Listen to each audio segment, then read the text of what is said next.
all to our next segment here of the Optimal Health seminar and workshop.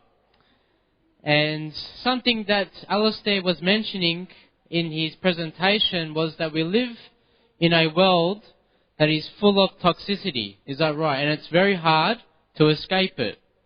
Like it was mentioned, we eat it, we breathe it, we bathe in it, we do all these things in this world that has toxins. And so it becomes a very important part of life in a world that we live in today, that we learn the important facts about detoxing. Our body has the amazing ability to detox itself, but then it can become a little bit overwhelmed with the toxins that it takes in throughout the environment. And so our next presentation will be about simple, practical ways to help detox our body and to rid out these toxins that can cause imperfections and that can cause diseases and ailments in the body. And so our next presenter for today is Amos. And I've known Amos for a few years now, and he's a qualified naturopath, and he's just starting his clinic and his practice here in Sydney. And he will be giving some practical tips about detoxing. And he's done some training, obviously here, and he's done practical training overseas in America. And so he has some important points to talk to us about. And so at this time, I'd like to ask Amos to come forward, and he'll give us our presentation. Thank you.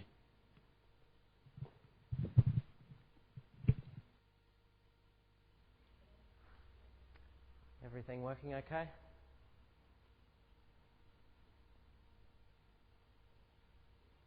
Yeah? Well, good afternoon, everyone. It's good to see a lot of people here. And we are hearing a lot about detox nowadays. And the question that comes to people's minds is, where does it all come from? I mean, I live a reasonably healthy life. And the body's supposed to be self-regulating. It's supposed to work things through. Do I really need to detox? Now, Alistair's already laid a lot of the groundwork for me, which I'm thankful for. They say repetition is the mother of all learning, so we'll hear some more about it now. The first place I'd like to think about, of where these toxins come from is the environmental toxins. Like I said, we've already touched on this a little bit, but it's been said, and this is by a reliable source, that the average 10-minute shower you absorb as much chlorine as drinking 80 litres of water. I had a friend who used to breed angelfish and sell them to the pet shops and the like. And one day all his angelfish died because they'd put something in the water and everyone's drinking it and bathing in it, right? Recent EPA study on American homes, and I'm sure this is similar to Australia, and I know unfortunately a lot of the research is easier to find for American, but the air in a house is 70 times more polluted than the air outside. There are fire retardants in the carpet, in the lounge suites, there's paint on the walls, there's plastic everywhere. And all of these things are things that 150 years ago people were not exposed to. As a matter of fact, if I was to go up into the mountains in Alaska somewhere, in a mountain stream, and take a sample of water and bring it back to a laboratory, there is nowhere on the planet now where you can test a sample of water, except unless you take an ice core from the Antarctic, where you won't detect man-made chemicals. That's a scientific fact now. Because you think about it, Asia produces so much pollution that the temperature is actually dropping because of the overcast plume of smog over these mega cities. And that gets into the currents and it blows around the whole globe. The waters of the Antarctic, the killer whales and the otters found to have, I think it's EPA or one of these toxins in their flesh, and they're actually getting sick from it in the ocean itself. There have been 100,000 new chemicals developed in the last 100 years, and about 2% of them have been tested for safety. That's from Detoxification of a Clinical Doctor-Patient Manual by Dr. Richard Schultz, page 11. So, I'm not telling you all this to scare you, because we have a wonderful, wonderful organ called the liver that is capable of detoxing just about anything. But it has a burden that is bigger today than it's ever been before. So firstly, to start, I'd like to just do a little bit of anatomy and physiology of detox and toxins in the body so that we get a picture of how everything works. And then I want to make it really practical so that you go home with something you can actually know exactly what to do to get better health and get freed and get your body clean.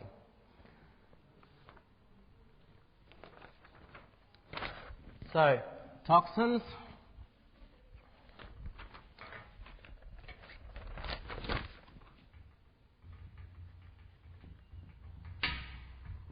They come from our environment.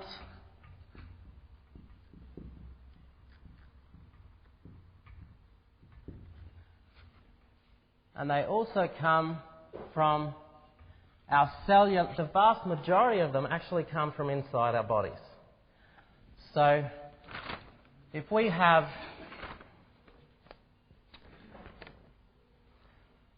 the raw materials, the nutrition that we've just been speaking about,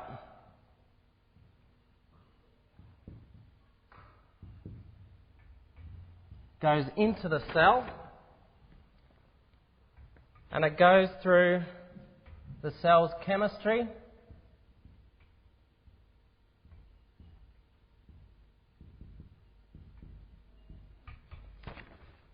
and the cell is basically like a kitchen. It takes the raw materials, it cuts things off, it sticks things together, it mixes things all around, and in the end it comes out with something the body needs. So we're going to represent that like this.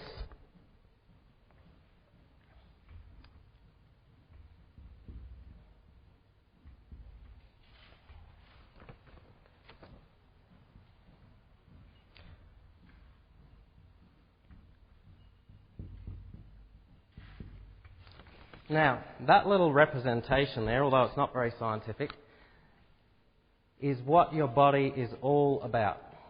Okay? Every process your body has, whether it be the shedding of a tear, the production of a hormone, the movement of a muscle, a thought, the butterflies you get in your stomach when you're happy and excited, a nerve transmission, every single thing that happens in your body is the result of a chemical process in the little laboratories that are in your cells, or a whole lot of chemical processes altogether. Everything that happens, feelings included, emotions, the whole lot. And for every one of those processes, you get waste. Am I writing big enough for all of you? Okay. So that's another source of waste in our body. And the third source of waste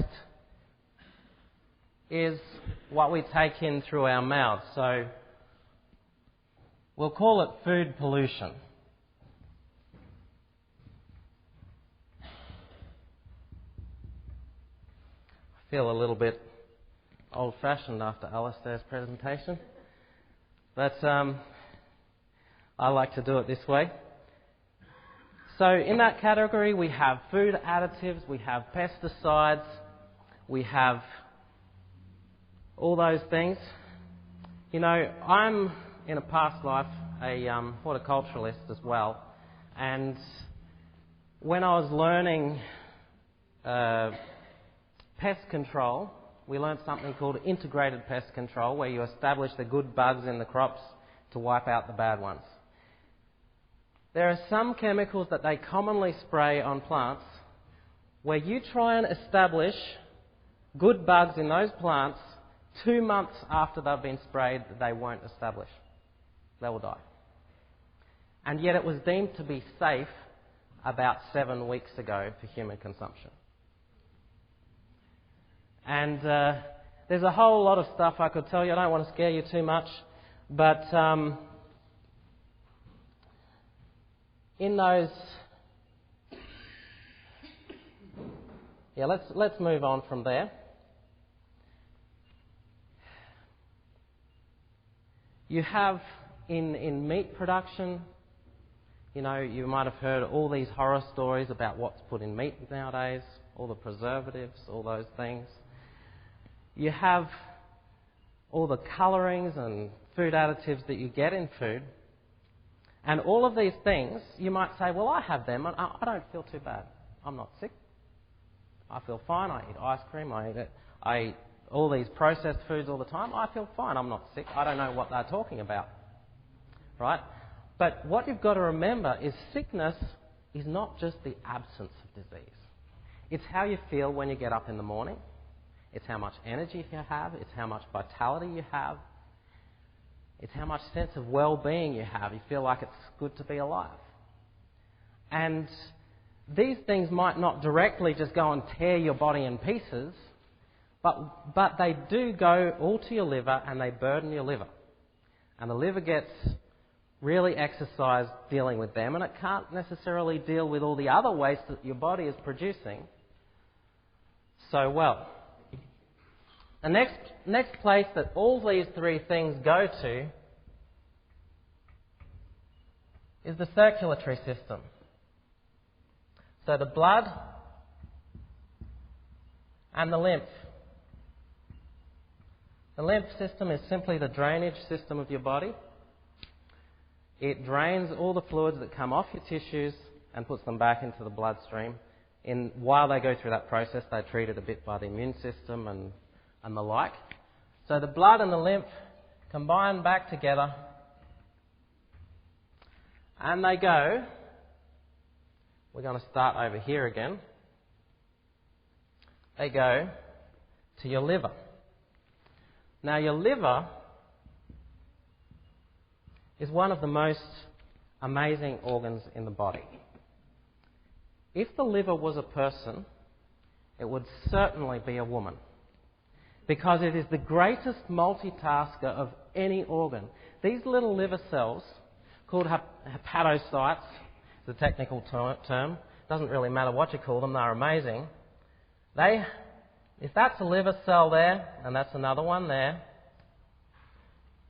they have a tiny little blood vessel along the front side of them, and they have along the back alley, they have a little bile duct. Tiny little bile duct. So this one here, we'll say that's bile, and this is blood.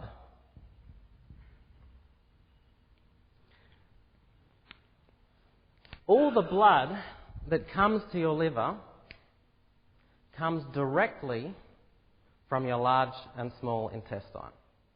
Virtually the vast majority of blood that goes to the liver, that comes from the large and small intestine, goes straight to the liver. And so let's draw that in. We got the large intestine, we got the small intestine,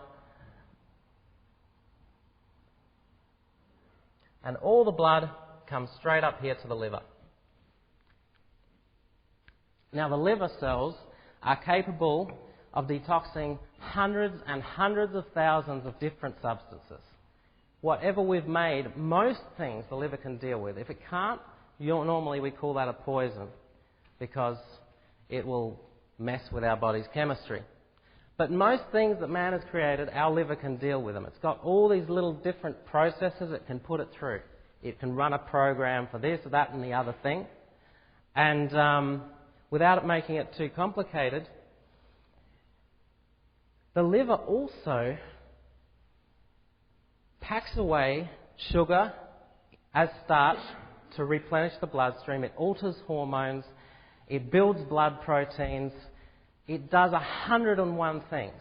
These little cells are absolutely amazing. It's like a vast biochemical plant where all sorts of chemical processes go on. You could barely call it one organ. But it is the thing in your body that keeps you clean. The liver is what keeps your body clean. Now, in our little technical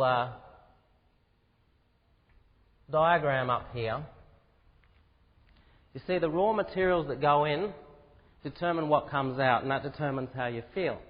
But also, the other thing that determines how much output you get is the level of chemicals in your body. If your body is clean, these processes can happen at maximum.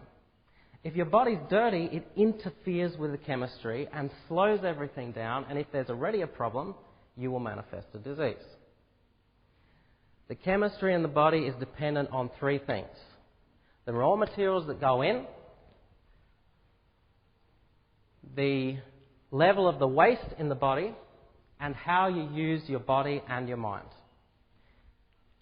In that short sentence, there is nothing else you can possibly say about health and about the body that doesn't come in under that sentence.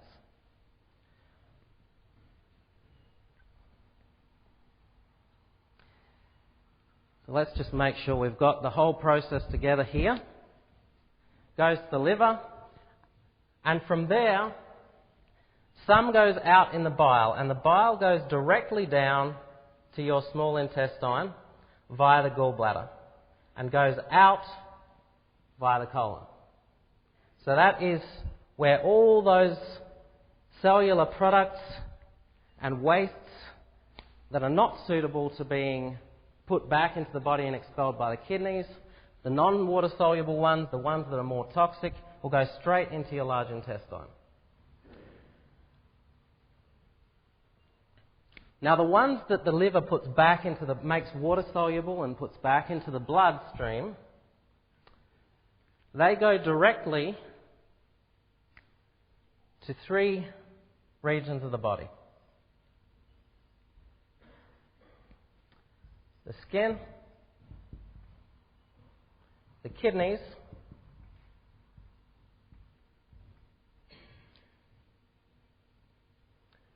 I already talked about the bowel, but we'll write it here as well.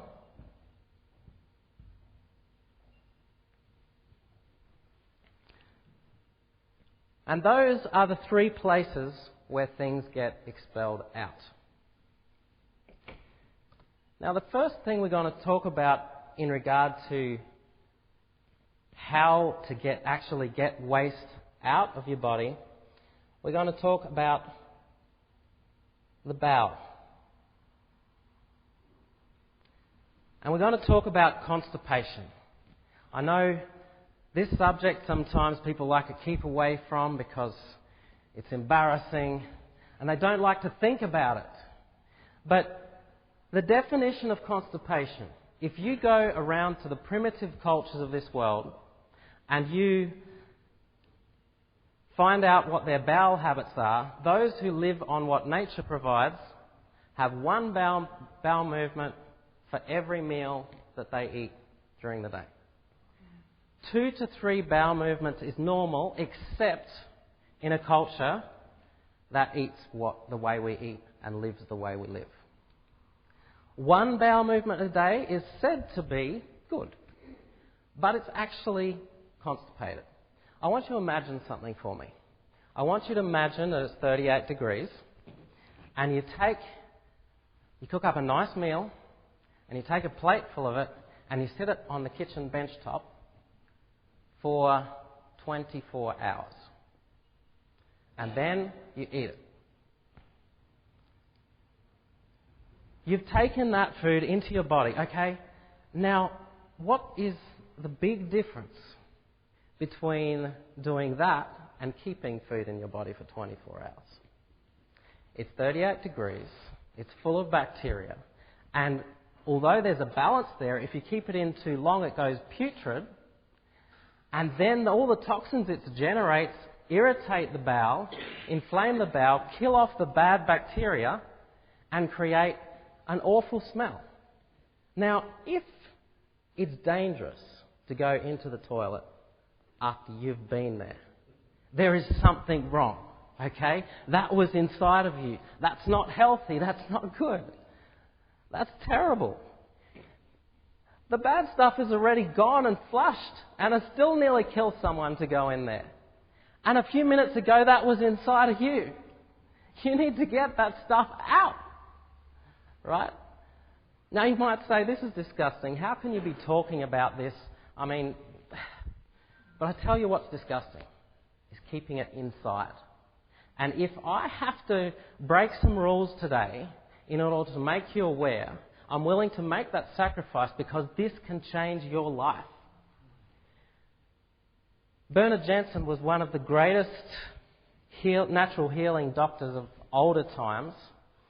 He had hundreds of thousands of patients in his time, and the first thing he would do with all of them is clean their bowel out with a good colonic. And most of them got rid of half their problems when that happened. Getting the bowel moving again and getting the rotten waste matter out is such an important step in getting healthy. And if you're one of those people who's been going once a day and skipping now and again, or worse still, you've been going twice a week, you know how it feels when you get really constipated, you can't think straight, you get headaches, you feel stuffed up. Imagine feeling just a little bit of that continuously for such a long time that you forgot that that wasn't normal. It can make a huge difference to your health, this one simple thing. So, what I'm going to do now, in the interest of making this practical, I'm going to need a little bit of help. Who would like to help hand these out? Ralph, thank you. Maybe one more.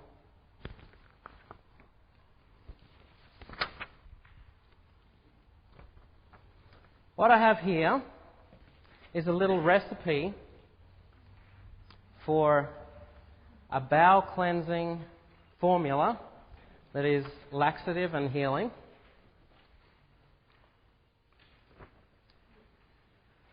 And it's very, very effective. Both the two herbs that are in here, Cape Aloe and Cascara sagrada, contain something that is capable of stimulating the peristalsis of your bowel. That means when it contracts and goes in these long waves and pushes everything along. As a matter of fact, they're so effective at it that these herbs have been used in cases where children are born without innervation to the bowel, and it still gave them the ability to make peristalsis, despite having no nerves that control the bowel. Very, very effective. And there's some good instruction here, very simple instruction about how to use it. So I'm not going to talk too much about it because we don't have all afternoon. But basically, you just need to get these herbs. If you get capsules, it will make it, and a capsule filler, it will make it a lot easier because they don't taste good. They're quite bitter. And there's simple instructions here on how to do it. Now, if you've been constipated for a long time, if you've had issues with this, even if it's simply going every second day or, having very hard bowel movements, if you've had a lot of issues with this for a long time, it may be necessary to give some help and flush it out. And that's where enemas or colonics come in. They're useful for people who are very sick, and if you're interested in that, you can speak to Susan afterwards, who will be taking the next meeting, because she is a colon hydrotherapist. And every great natural healer who's had success has used that with chronically ill patients. Why do you get constipated? Well, there are a couple of reasons. One, you may not be drinking enough water. But two, you may also be taking in foods that don't have any fibre in them. White flour products, anything made with wheat flour that isn't wholemeal, white rice, white pasta, all of those things, they have no ability anymore to hang on to water, because fibre hangs on to water. If you ever left your cereal bowl on the bench top, you notice if it had bran in it, they'll go out to about this wide, when they started about that wide, and they'll go into these big logs. That's because of their ability to absorb water. Also, the soluble fibre, this is the jelly-like substances in fruits and stuff, they also hang on to water. If they're not there, and you're eating, say you're eating meat and white flour products with no fibre at all, there's nothing to keep water in the bowel, and so it all gets absorbed, and what's in there turns rock hard. And that's not very easy to get out. And over time it becomes compacted, and what happens after a while is that pockets develop in the side of the bowel and then pinch off, and what you ate yesterday might stay there for the next 10 years. The Merck Manual, which is the most respected medical manual around really on diseases, says that in, let me just get back to my notes here, I think it was 1987, they said half the population have diverticuli. That's little pockets off the bowel. The current manual says that everyone will have many if they live long enough. That's on a common Western diet because we don't eat the fibre. We throw it away, we feed it to the animals, we eat the stuff white. And we suffer the consequences as a result. So you need to get all that waste out of you, because your body is really quite good at keeping it separate. But like I said, if it goes putrid in there and it starts inflaming stuff and it loses its integrity, then it's going into you. And this happens. And you know where it is? You know where the large intestine is? It passes directly under the stomach, around and down, past all the liver and the gallbladder and the pancreas and everything else. If you're a lady, it wraps directly around your uterus. If you're a man, it goes directly next to your prostate. And that's why it's so close to your prostate that a doctor can examine your prostate through the bowel.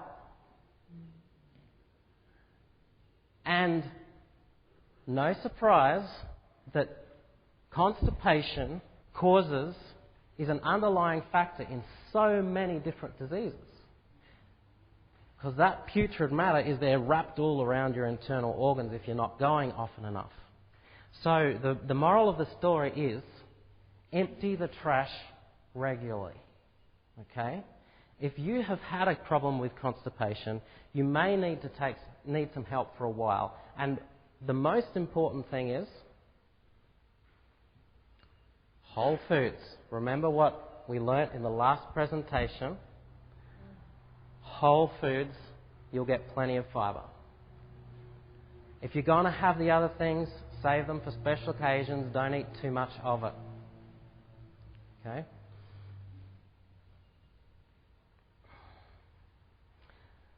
And the other thing here, in the intestine, in your colon, remember what I said before?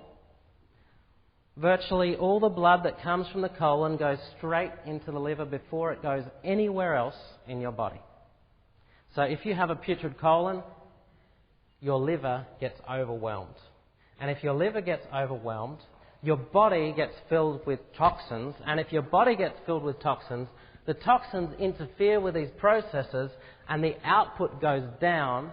And wherever is the weakest place, that's the point at which you'll develop a disease. Because the ability of the body to function goes beyond what's necessary to carry out normal everyday life, and then you get a disease, whether it's your pancreas stopping producing insulin, or whether it's your immune system unable to kill off the cancer cells that normally develop, whatever it is. Now, on the sheet there, you will see something about liver cleansing. Now,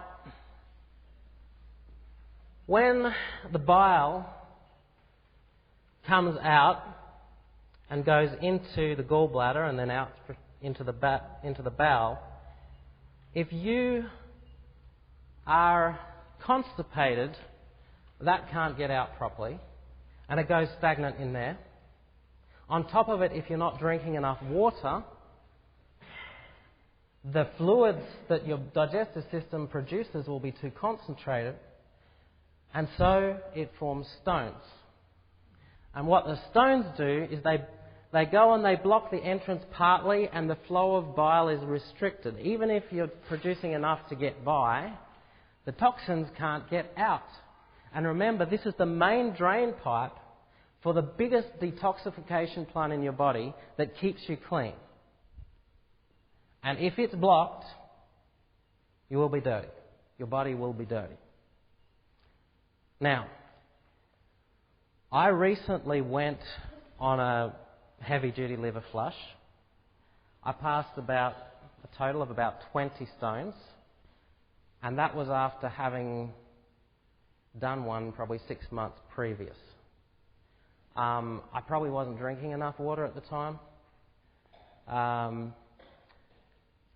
People who've lived reasonably healthy, I know one man who's into natural health. His wife did it, and she hadn't done it before.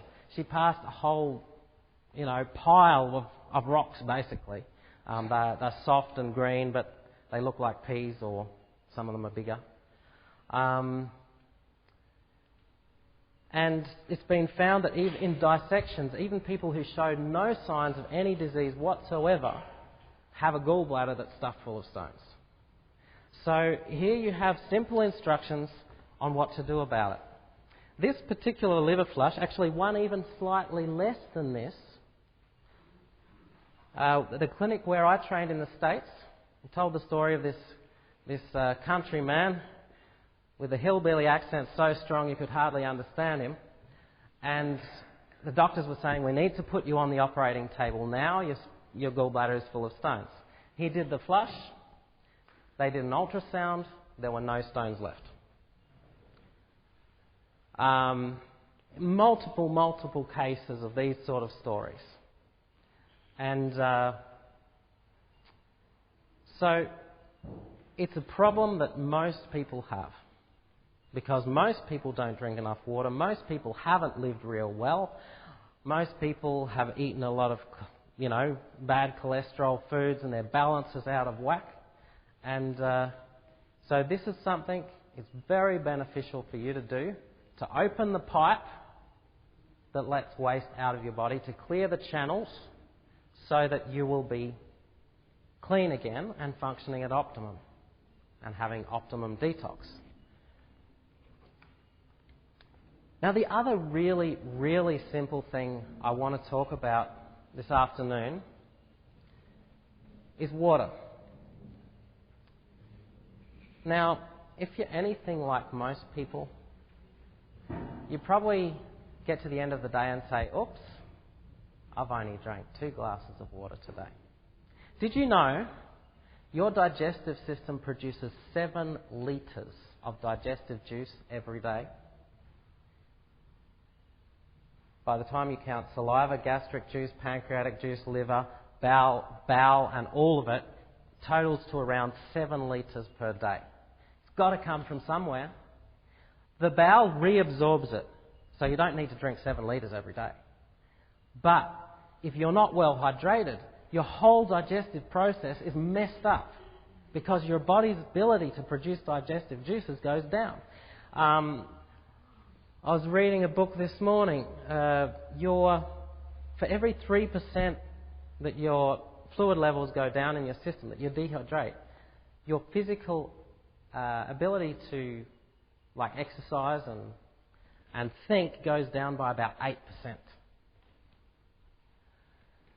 There are people who have written whole books about water. Some of you might have heard about the body's many cries for water. And that just that alone can make such a difference. So if this is all you were to go away with today, the water's going to get into your blood and into your lymph. It's going to flush through. It's going to go and get absorbed into your... First it gets absorbed into your small intestine, makes a direct path, washes through your liver, goes out into your circulation, and then back out and washes the waste out through your tissues and out through the gates of elimination. And it's used in so many different things as well. So it is so important to drink enough by yourself. Now, how much is the question? 8 litres is the general consensus across the board unless you're doing hard physical. Hey? 8 glasses. Tested you. 8 glasses, 2 litres of water per day is the general consensus across the board.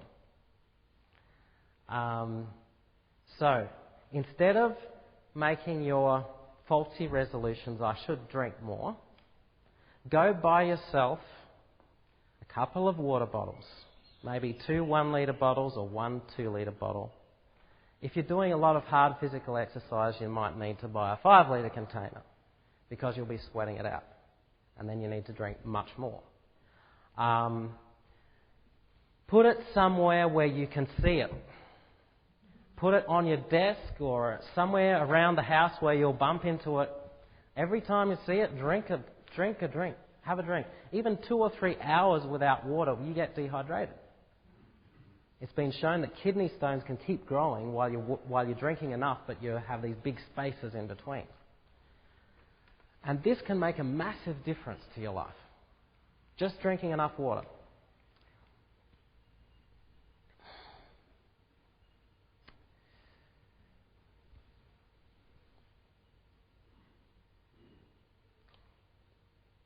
Not drinking enough water has been associated with gastric ulcers, joint pain, asthma and allergies, tiredness, difficulty concentrating, constipation, and the like.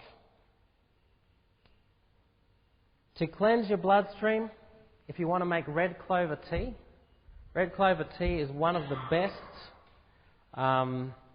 things that you can have to cleanse the bloodstream. You can't have too much of it. It's non-toxic. You need to drink strong cups of it.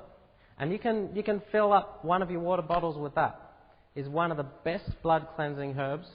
It's one that's been in every successful anti-cancer formulation out there because it gets rid of the wastes, and getting rid of the waste and having a clean body, everything functions right and you don't get cancer. Right? I believe, I'm not sure if Sister Waymark has downstairs at the moment. She has it in at the moment or not? And if we don't, we can get it in. Alternatively, on the back page of your sheet here, there's a list of a couple of places where you can get herbs. Austral Herbs is very cheap. Mail order company, you can get it from there. So you would have it without milk, I'm assuming? Yeah, without milk. And so it's not going to be like how they say your ordinary tea takes too much calcium out of your body. This is Not at all. No. Because it's not acidifying at all.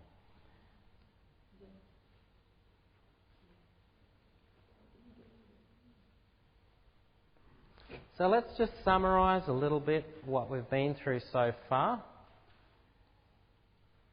You need to get those bowels moving. If you have been constipated, think about colonics and enemas. It'll make the process a lot quicker towards health. Otherwise, it takes a long, long time for your body to get back on track.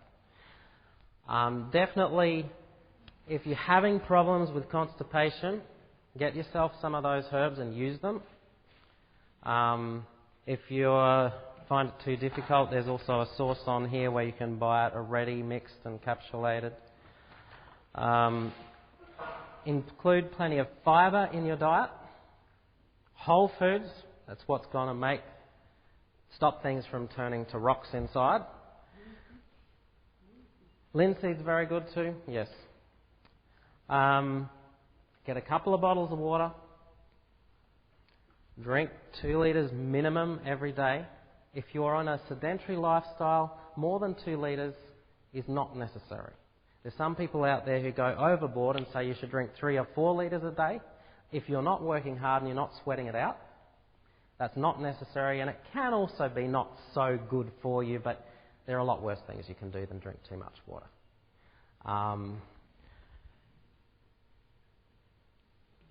Now, the one organ that we haven't talked about is your skin.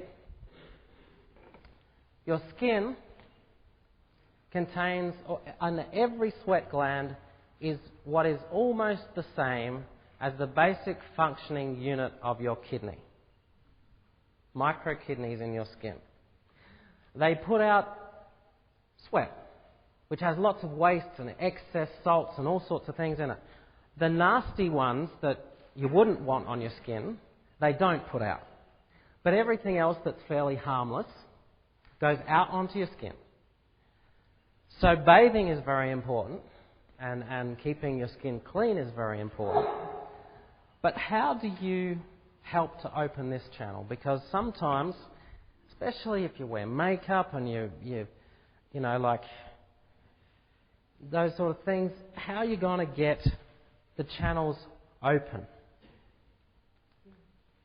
You can cleanse your body through your skin in a way that will give you an incredible number of benefits all at once.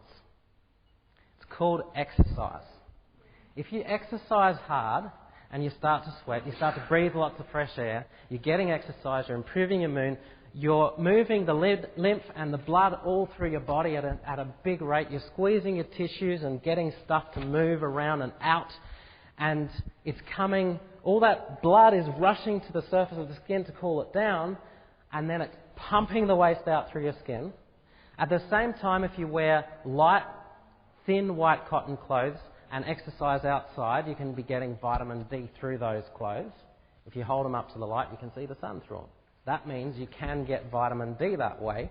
So there's all sorts of things that can really help with just exercise alone. Sauna is really, really good too, to get you sweating, to get those wastes coming out. You don't have a sauna at home? Don't worry. Hop in a hot bath, put a cold washer over your head, and stay there for 20 minutes. You will sweat it out. And it will get all washed away. Simple things are sometimes the best. And, you know, like you don't have to spend a lot of money to be healthy. Just a bathtub is sometimes enough. And you can do the old school thing and jump in bed and put a whole lot of blankets over yourself and put a cold washer on your head and sweat it out for another half an hour or an hour. Very, very effective treatments. They've been used in all the older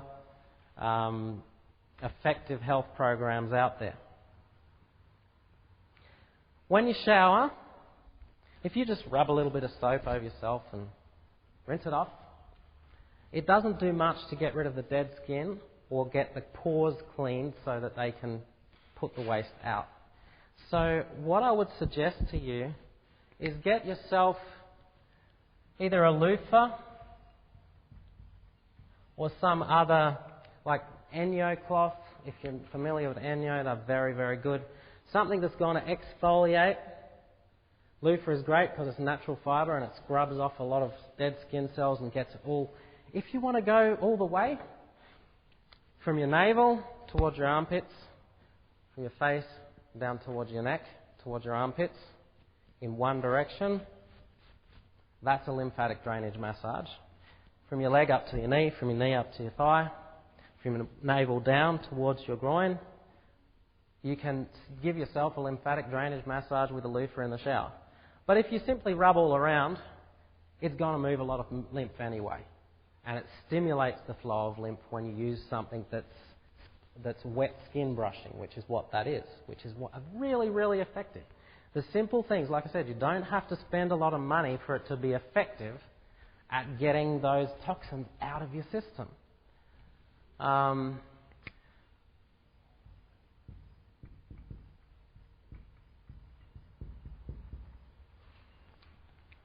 We'll summarise a few things here.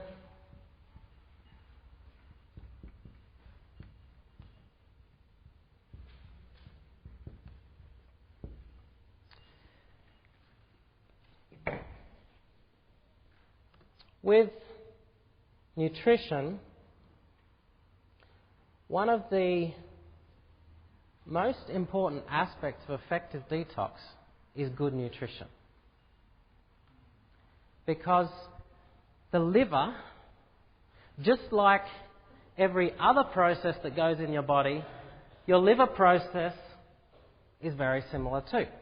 It involves taking something, cutting something off, sticking something on, and waste gets produced, and you need... The enzymes are the ones that make it all happen. They're like the laboratory worker, right? But you need certain minerals and trace minerals and coenzymes, which a lot of them are made of B vitamins, to make those processes work. If you don't have enough of those raw materials, the output will go down.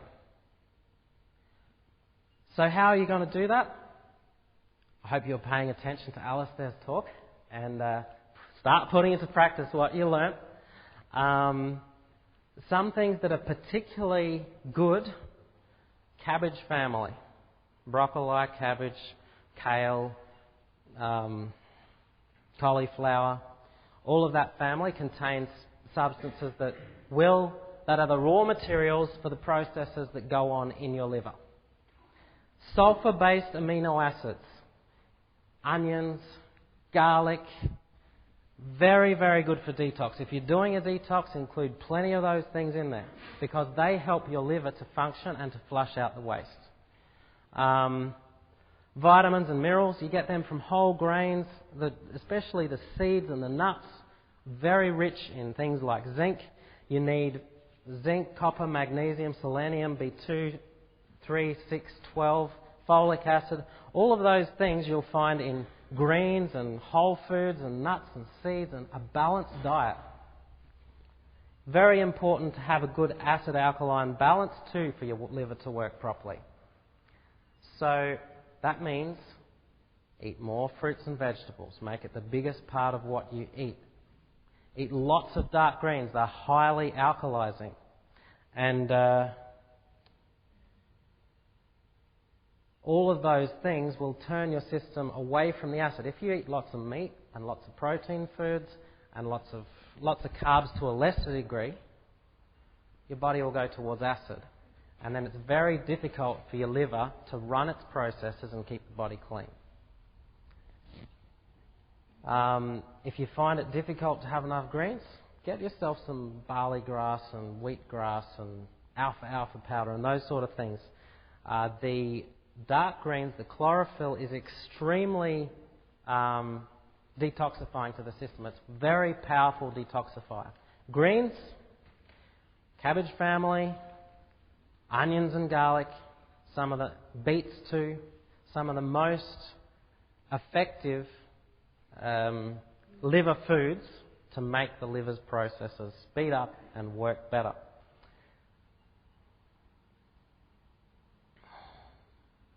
I think we've covered pretty much everything here except the kidneys. The red clover blossoms, they will flush the toxins out of your system, but they need to get out through the kidneys. Now the kidneys can get blocked up as well, just like the liver and the gallbladder can. And what you can do, first thing in the morning, take a lemon and a lime, or a couple of lemons, a couple of limes, put them in half a litre of water and down it. First thing in the morning, that flushes it and alkalizes and flushes your kidneys out.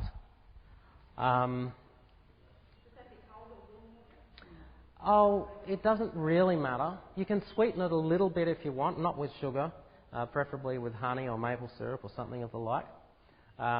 Very effective at flushing and also even beginning the process of dissolving stones.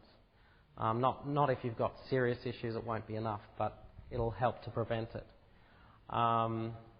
You want to do a cheap liver flush, buy yourself a watermelon that has seeds in it, blend it, seeds and all, with some of the skin as well, if not all of the skin, and drink that for a day, maybe 3 litres of it or so. You'll be running to the toilet a lot. If you really need the flush, it can actually make it painful to urinate because so much waste is passing out and it's flushing through your kidneys.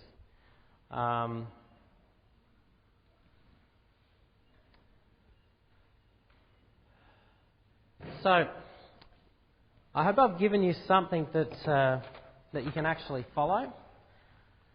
You know, if you were just to do 2 things to get your bowel moving again properly and to drink enough water, well, if you have had those issues.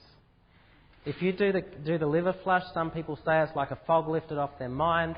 They feel heaps better. Their body, all of a sudden, it's clean, and all those processes can go to functioning at a higher percentage, and you know it because you feel more vitality, you feel more energy, you've got what it takes to live successfully and happily and benefit others.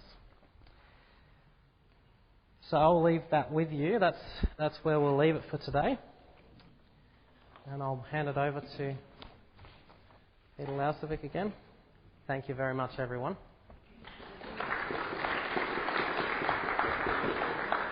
Thank you very much, Amos. I hope that was quite informative for each of you.